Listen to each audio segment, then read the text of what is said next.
Welcome to this week's Walk Through Voices from Walk Through the Bible. You know, our team in these weekly Walk Through Voices episodes are we're reading through the Daily Walk Bible reading schedule with you, and we're just sharing some of the things that we're seeing, that we're learning as we're reading the Bible with you this year. I hope that you've been reading through with us. We're getting very close to the end, only a few more weeks to go. This week we're reading most of the book of Hebrews and then the letters of 1st and 2nd Peter. That's where we're reading together this week.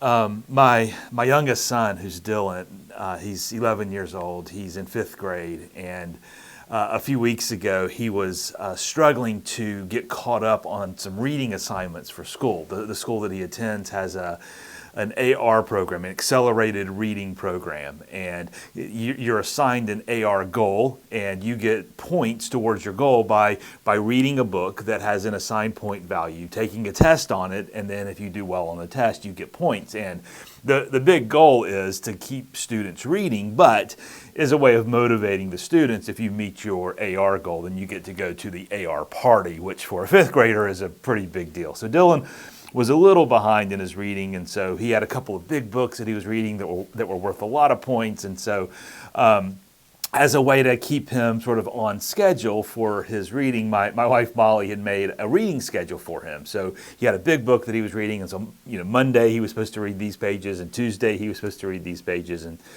so on. And so Dylan had gone to bed one night, and we knew that he was going to read for a little bit before he went to sleep. And so Molly, my wife, had put the reading schedule up in his room with his book. And the next morning she went into his room, and in addition to the little note card where she had written down the reading schedule, Dylan had made a couple of other note cards to go with it. And one of them was a note that he had written to himself. And it just said this: "Dylan, you got this."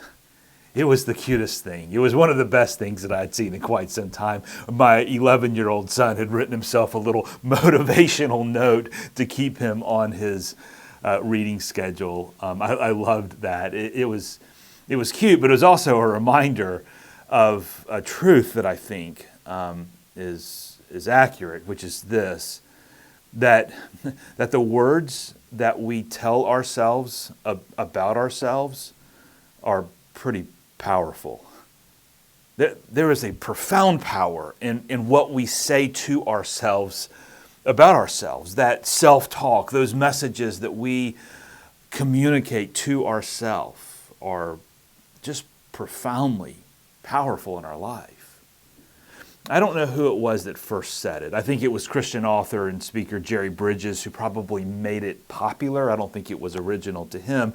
I'm not sure who was the first to say it, but there's a message statement that says something like this: that we should preach the gospel to ourselves every day.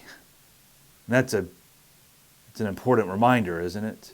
That if we're not careful, that we'll let all of the other messages that want to compete with our attention get in the way, and then we'll start to think about our mistakes or our failures or our unworthiness, and we get loaded up with feelings of guilt, and we've got to earn God's favor. But we should preach the gospel to ourselves every day to remind us of what Jesus has done for us on our behalf. I say that because you're reading the book of Hebrews this week.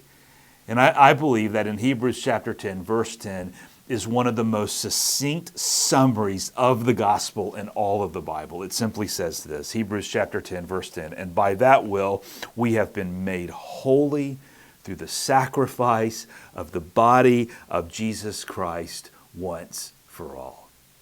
Isn't that a beautiful summary of the gospel? That we've been made holy, we've been made right, we've been justified, we have been set right with God through the sacrifice of the body of Jesus Christ. And I love those final 3 words: once for all.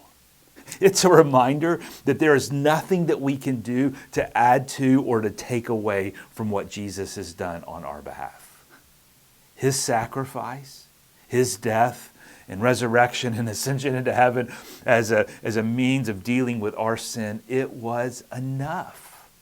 And anything that you've done or anything you might do can't take away from that, or you can't do enough religious things to add to that. What he did for our sin was enough.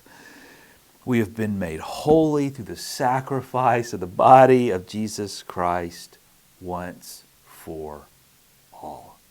That's a powerful message and reminder for us. And so here's my only encouragement for you this week. As you read the book of Hebrews with us in our Daily Walk Bible reading schedule, would you just preach that message to yourself this week?